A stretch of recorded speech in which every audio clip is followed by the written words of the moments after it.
Oh, it's too loud. Yeah. Welcome back, everyone, to another episode of Judging Nerd Culture. I'm Ollie. And I'm Jess. And, by golly, we're gonna do, talking about a game today. This is different. We don't usually talk about games. It's been a while since we talked about games. Mm-hmm. I also don't know what sentence I just said. Who knows? But yeah, we're talking about the, honestly, pretty fun, game, Doom Eternal. Well, pretty fun for one of us. Yes. I have my opinions.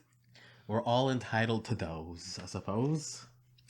So, I'm not sure if you can tell, but we're of differing opinions on this particular this particular item today.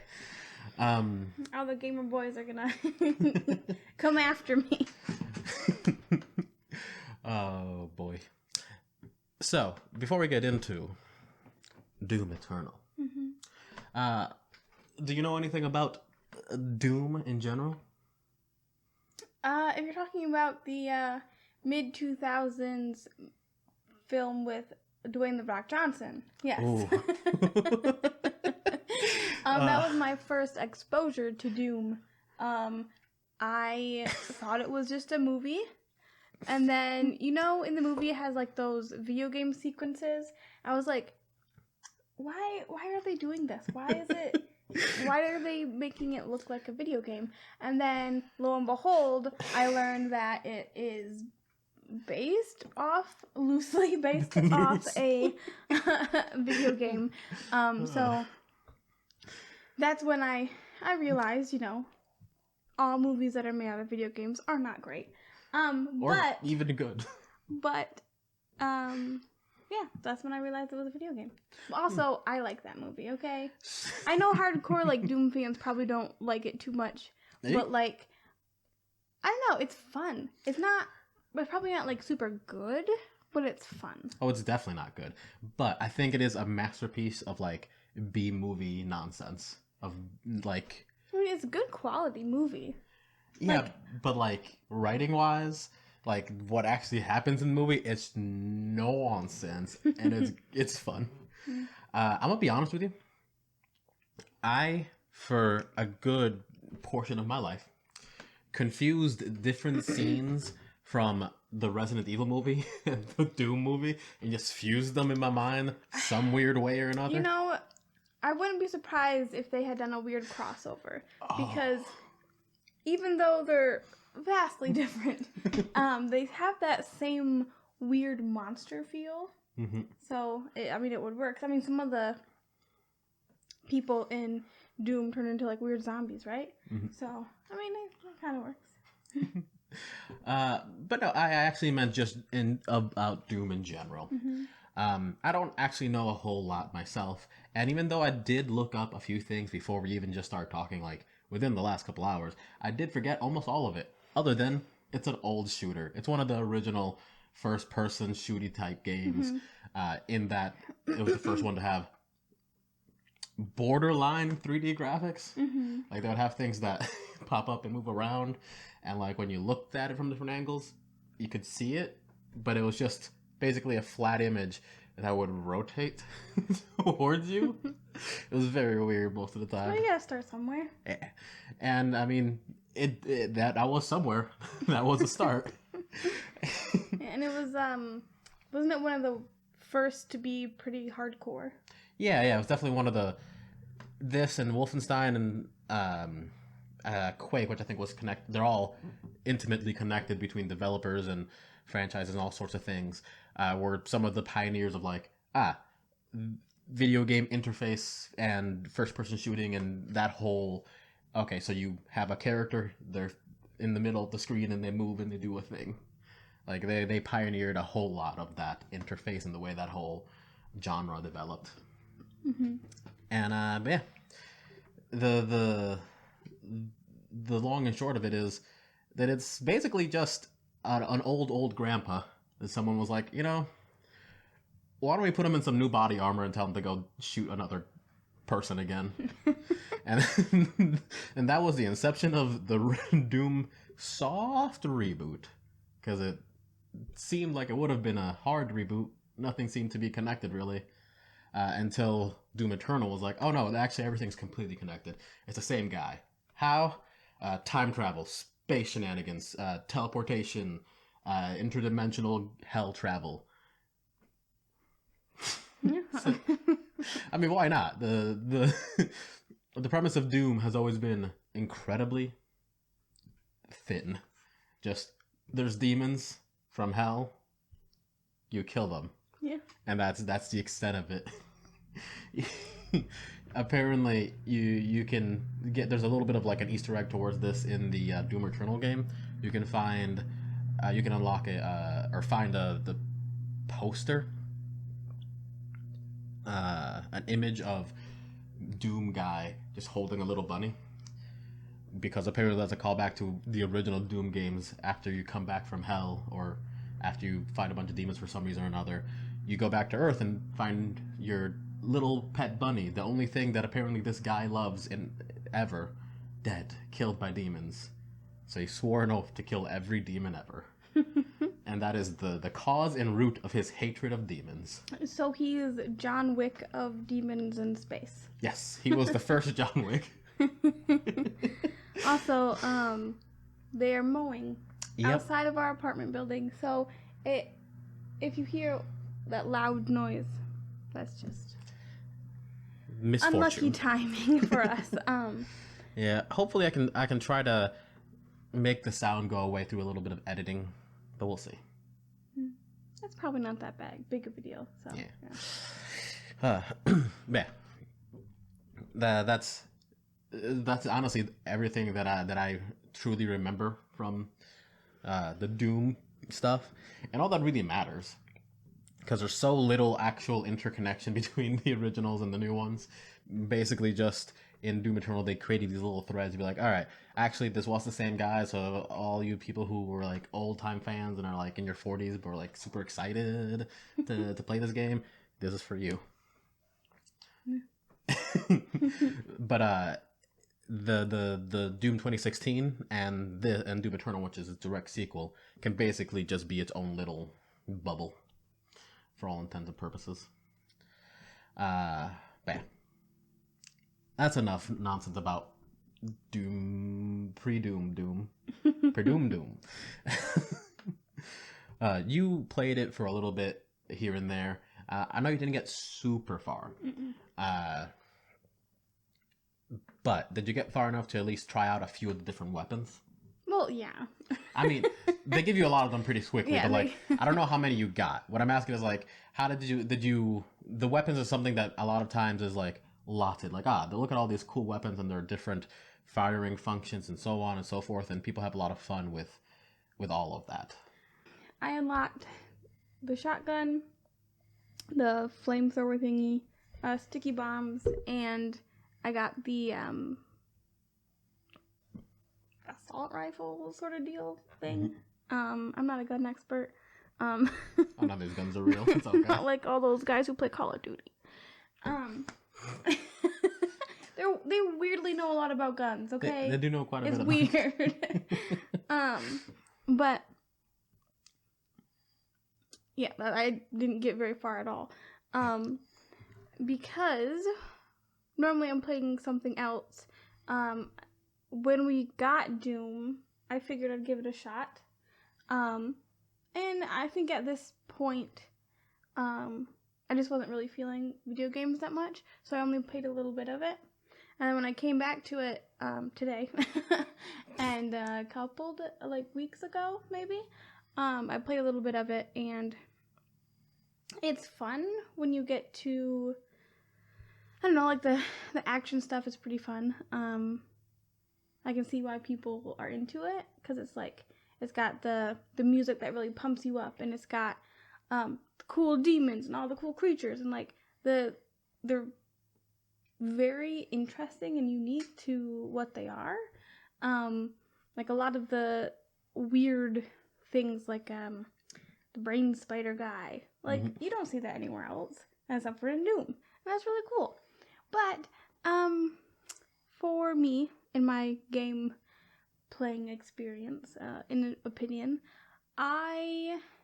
if I have to play Doom or something else, I'd probably play something else, just because it's a little too chaotic for me. like it's a little too stressful and like go go go go. And I understand in some games it's good. Like I can only think of Call of Duty right now. I don't know why. I haven't played Call of Duty in forever. But like in certain games and in certain situations, it calls for a little stress and anxiety. But this one is like you don't know where things are coming from. There's things coming at you from all angles, and I don't know. I get the adrenaline burst or whatever that people like, but it's just too much for me. It's too loud and too chaotic, and I'm an old grandma who doesn't like that. Like, I'll play Outlast. That's stressful and anxiety ridden, but it's I don't know. Still somehow not as like in your face. Like, I feel like that has a lot to do with like literally what you're physically doing with your hands at that moment, which is not like physically exertive. Yeah. But with Outlast or something like that, you are terrified and you're running around and you're doing stuff almost the entire time. But a lot of what you're doing, even though you're paying attention, you're actively doing something. What you're actively doing is waiting. Yeah. You're hiding. You're moving from spot to spot to spot. You're being tedious, but like with this overwhelming, like anxious, like fear.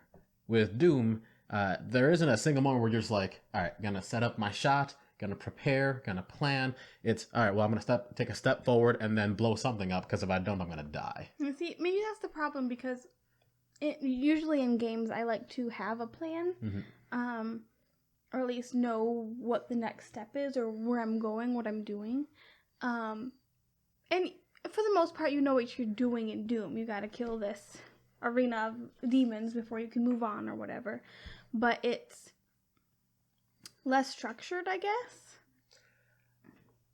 Yeah, I mean, once you're in the arena, everything is kind of a wild haberdash of like nonsense. There is always something in front of you, behind you, and to the side.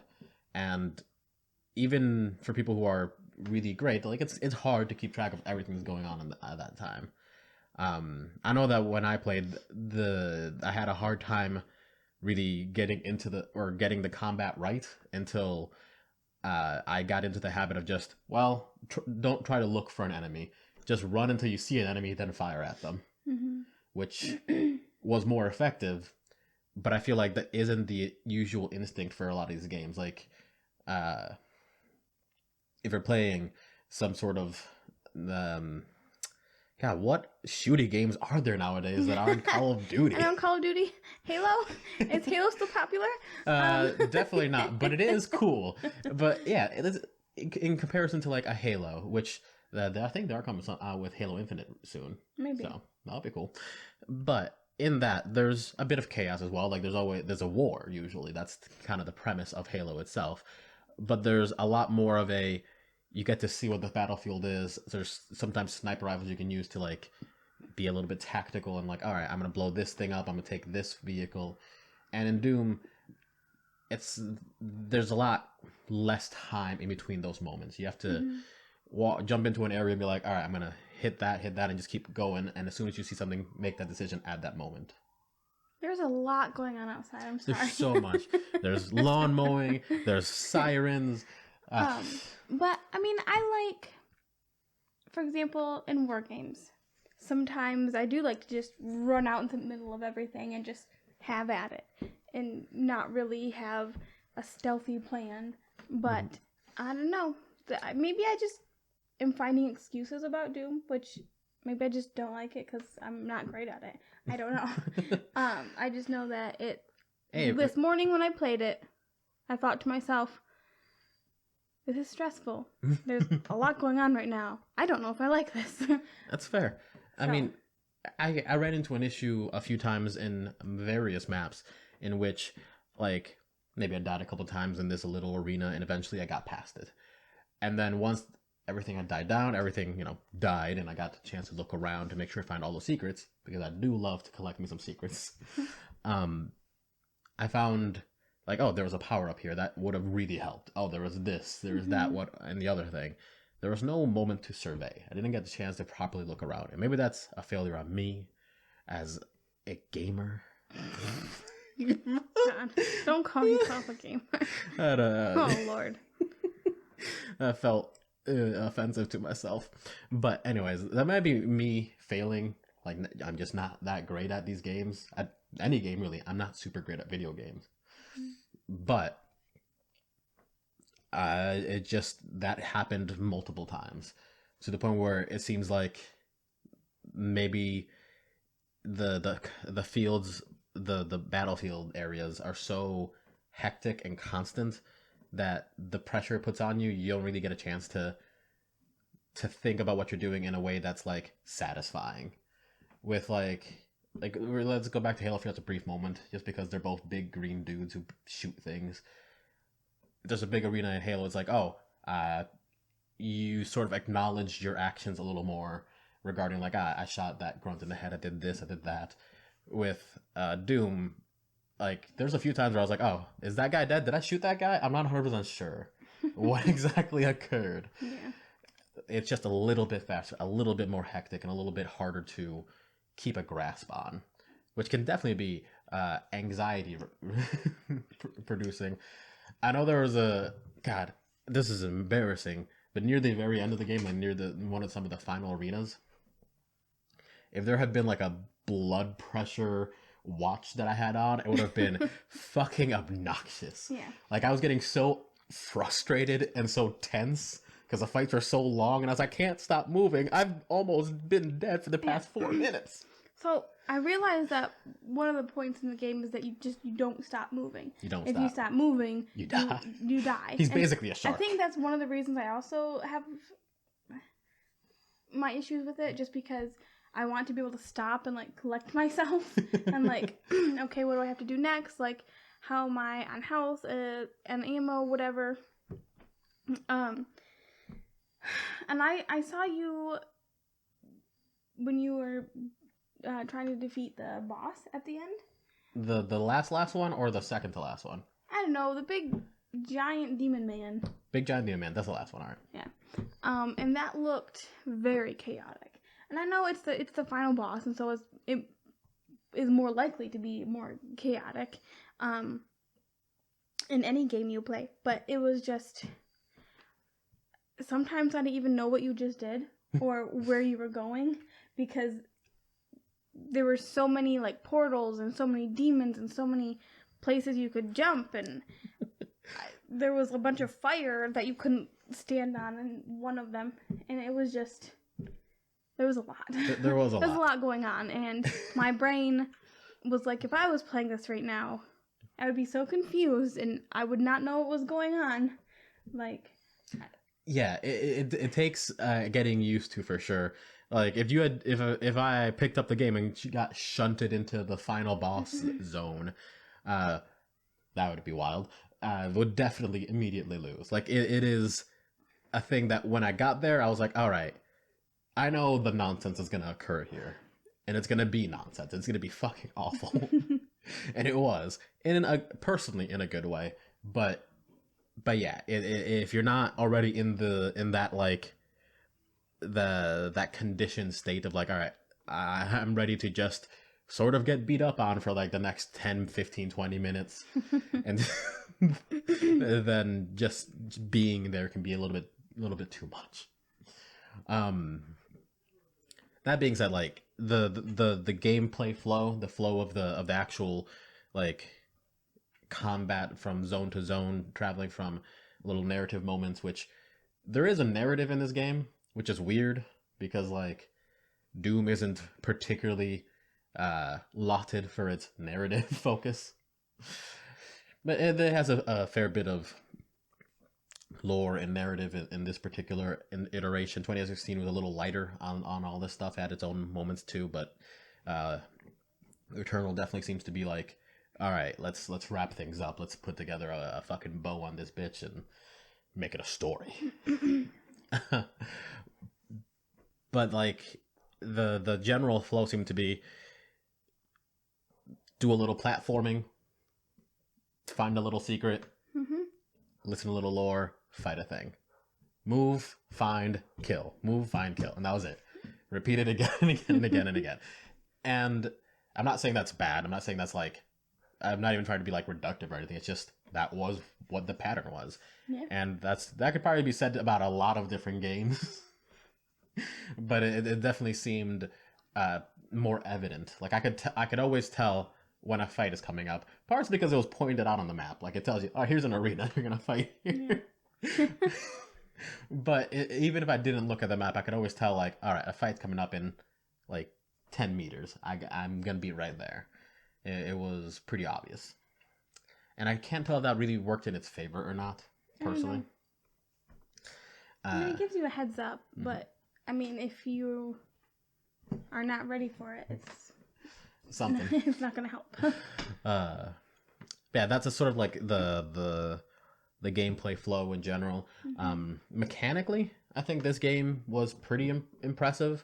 The fighting itself, despite being extremely chaotic and nerve wracking, was very much what was advertised. They said it's a clusterfuck of fighting and chaos, and it was exactly what I expected it to be. And I think it was a very impressively done, even if I'm not sure what it did was great or perfect or whatever, but what it did right, very, very much so. I did beat the game. I got all of the weapons. And here's the thing that I wanted to talk about when I asked you about the weapons. I got them all. And I used them all to different, extents. Mostly because I ran out of ammo for whatever other weapons. Because, like, while having so many weapons was really cool, and I was, like, finding them, and, like, sometimes I definitely needed them, I was definitely more, inclined to just use, like, 3 of the 9 guns, and then when those ran out of ammo, I was like, well, fuck, I guess I'll use this thing now. I mean, you have your favorites, the ones that work for you best. Yes. But that's sort of what I was getting at, is, like, it gave a lot of different guns, and a lot of them were pretty cool. They can have a lot of fun alternate fires, which will be showing somewhere on the screen if you're watching. But despite the utility of some of those, I rarely ever used like over half of them for any reason other than I had no other use. I had no other ammo that I could use. So, like, how useful were they really? How important were they in the long run? Yeah. In terms of how you got ammo, like, you could find it scattered around the map, but I feel like for the most part it was when you sawed in half a demon. Which is fine in a unique way to do it, I suppose. But to me, it slowed things down a little bit. Like, in all that chaos, you have to really quickly stop and saw a demon in half, and then maybe that's not enough ammo, so you have to do it again and again and again until you can collect enough ammo. And maybe I'm just being a big old baby about it, but I don't know. It was neat that you could kill these demons in cool ways, and they had little movie sequences when you did it. Yeah, but, glory kills. Yeah. But I don't know. I just I don't want to keep being negative about it, because it is, for the type of game it is, it's a good game. It's very fun if you just want to go in and kill a bunch of things and make yourself feel real BA and like you're this big demon killer man. But I guess that's not my thing. Yeah, I mean, that's fair. And like, I personally do love this game. I think it's a whole lot of fun. It's somewhere in my top 10 of games to play. Swapping back and forth between its 2016 version and this one. And I think that might be a contentious statement in general, but I don't care. I just do enjoy the feel and the mechanical aspects of it. But that is not to say that it's great, and that's not to say it's perfect. And there's plenty that you can say it definitely didn't do, or that definitely could have done better or altered in some way to make it a little more interesting or impactful. Like if the combat itself had been a little less arena based and more maybe things are everywhere, you just kind of have to maybe create a safe zone for yourself and prepare for the arena. Like maybe those are still there, but there's just more going on. That could have allowed for sections of like, all right, there's enemies here and here, there's a thing that can fall on them, I can blow this up. You can have moments of the more like curtailed methodical combat and planning, and then all right, that was fun, I need to jump in this nest of blood and guts and have a little bit more of a mixture of that. And like I was saying before, did a great job designing the guns. I love a lot of them. I love at least 3 of them. But then the rest were cool, but they were never useful enough to worry about, to think about, and to try and use. And as far as like the other combat mechanics, the equipment and the methods for which to regain health and armor and ammo, like I know that the general premise of like, all right, when you need one thing you do this, when you need another thing you do that, and that's it. When you need something, there's an action that will give you the thing you need. And on one hand, I think that's wonderful and brilliant, and while it took a while for me to get used to, like, oh, I'm running out of ammo, I need to use my chainsaw. Yeah, while in the 2016 one you had to find like gas canisters to actually use the chainsaw, in this one it just sort of regens itself with a minimum of 1 ability, and if you find gas canisters, it just allows you to saw bigger things. And it took a little bit of time to realize, oh, I can just keep using it, I don't need to worry about it as much as before.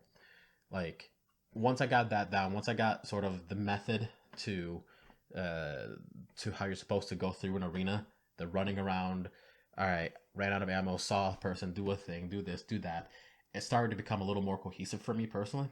But I don't think saying that eventually you get there is a good enough praise for a video game. Because, like, if you never get there, you never get there. So... Like I said, I played it a little bit this morning, and I was having trouble with one of the beginning scenes. So much that I just stood in front of a thing that was spitting fire because I was annoyed. Yeah, there's plenty of just little like personal aggressors within this game that just seem to emotionally attack you. Like, oh, you wanted to do anything, succeed? Fuck you. So yeah, I can see that once you get used to the combat, once you understand the way you're supposed to move through the arena, how you're supposed to swap between all of the different items and weapons and everything else, like it can become extremely satisfying. But the curve to actually get there, I don't think was planned and executed as well as it could have been, and leads to the beginning, I don't know, X chunk of the game being a bit more tedious than it should have been, than it needed to be. Yeah. So yeah. Other than that, like, they were talking about, you know, the general plot is pretty relaxed. There's a bit of lore more than anything else. There's a bit of like a wrap up to the Doom guy's story. Also, he is called Doom Guy in the game, which is hilarious. There is plenty of plot and narrative elements, but it's not as it has never been, and still even in this isn't the focus. The mechanical stuff is usually the main focus of the last couple Doom games, because it's supposed to bring back that feeling of older games of like, you don't reload in this game, you don't do that, just shoot until you run out of ammo and try again. That was frustrating. That took you by surprise. Well, you're so used to having to reload in other games that This one you just you just yeah. Every time for the little while I would shoot and try to reload the shotgun. Oh no, there goes the chainsaw. Never mind. and then you use up the fuel, and then you wouldn't have your you wouldn't have your chainsaw when you needed it. Had to Yeah. reload or whatever, refresh. No, there's definitely a weird adjustment going into this gameplay style when you're used to newer like first person shooter type games. Mm-hmm. But yeah, either way. This is the kind of what it was intended to do, was create that feeling of kind of old meets new. So yeah, that was the narrative and the mechanical aspects mostly. The another important part of this game, important part of any game, I suppose, is the art of it, the visual aspects, and I think this part is also a bit hit or miss for me for Doom, because on one hand, I love the way everything looks. On the other hand, I hate the way everything looks. Well, I think the creature creation of this is really cool. Like they really, I don't know, it's really cool. Like it's probably my favorite thing about the game is that everything looks like it's from a weird alien hell. Like it's really cool, and the planets you go to have the big like mecha robots fighting against each other and fighting these giant demons, and it looks really good. But sometimes the demons look real goofy. Yeah, the demons. I love the general design platform of, terrifying monster. Throw some mechanical bits in there, because why not? I don't know why, but I do love that idea of just a technologically advanced hell. It's very funny to me. It's very entertaining. And while some of the demons, like the Hell Knights and some of the greater imps or whatever they're called, I forgot the actual name of them, the big imps, and some of them are pretty interesting and neat and fun. Some of them really cool. There's also like the Mancubus, which is just this ugly fuck. There's the I forgot the name of it. There's a middle-aged beer gut man who has weird metal spider legs. Yeah, that thing. I He's hated weird. that guy. He just kept popping up shields everywhere, and he's also incredibly ugly to look at. Incredibly ugly. Like I get he's a demon, so that's where part of the ugly comes from. But he's kind of goofy because he has the metal legs, and that's the way he moves around, and I don't know. So yeah, there's an interesting, but if a little strange mixture of very cool and a bit goofy. Yeah. And I think that's part of Doom's thing, is that it tries to be comedic to some extent. Like, it tries to pretend to be so serious that there's comedy in it, but that's 100% intentional comedy, and like that can be fun. That can be done pretty well throughout the majority of the games. There's just some bits where it's just like, all right, that this character is no longer funny to me. It's just annoying. Visually is not enough. The aesthetic, where it definitely did succeed, and you touched on it for a second. More so than any enemy design, is just the skyboxes, the arenas themselves, like the locations. Yeah. Were fucking awesome. The old medieval places in the different worlds, the giant monsters fighting giant mechas in the background that are somehow frozen mid-fight. Yeah. I don't really know what the fuck happened there. Did the battery give out mid-thrust? But those are really cool set pieces. And just kind of, going from place to place and deciding to look around is a treat and a feast for the eyes. So yeah, graphically, I think it's pretty damn impressive. So with all of that said, just, some our final thoughts on the matter. Since I kind of have an idea of where you're leaning, go ahead and use your opinion no jutsu and tell me what you think. So all in all, playing the game personally, I would give it like a 5 or a 6, just because like it's not my first choice, but that's just because it's not my typical type of game. But I would recommend it to people. So, I guess my recommendation score would be like an 8. Personal opinion score is a solid 5. Yeah. Recommendation score. Well, that's because I know, well, I wouldn't like it very much, but I know other people would probably like it quite a bit. Mm-hmm. Like you said, visually, it's really cool, and it does have some rockin' music. Mm-hmm. You can jam to while you kill demons, and it's got a pretty straightforward theme and aesthetic, and cool. What I'm saying is, it's a good game, a good enough game for people who want to play that sort of game, who want to be stressed out and full of anxiety more than they normally are. And for me, I'm already full of anxiety and stress, so I don't need any more chaos in my life. But it's fun. I would recommend it. Cool. Baby, yeah. I love listening to you sort of try to give you a review of like a thing you didn't like very much. Because I don't want to be mean. I know, because you're intrinsically good, nice individual, and you try to find like the good things and everything. I've been mean to people. I know, but I don't want to be mean. Exactly. So like with this thing, you're like, there's this thing. I know some people really like it. I want to say something nice about it, but I don't know really what. It's cool. And you're right, it is. But don't worry, baby. It's okay to not like something. It's like that thing. Okay, in my high school, for a few months or so, they did this thing where if you said something mean to somebody, you had to say 2 good things. So if you were like, you look dumb today, the teacher would be like, hey, now you need to say 2 nice things about them. And it was really lame. I never had to do it, and thankfully, nobody had to do it back to me.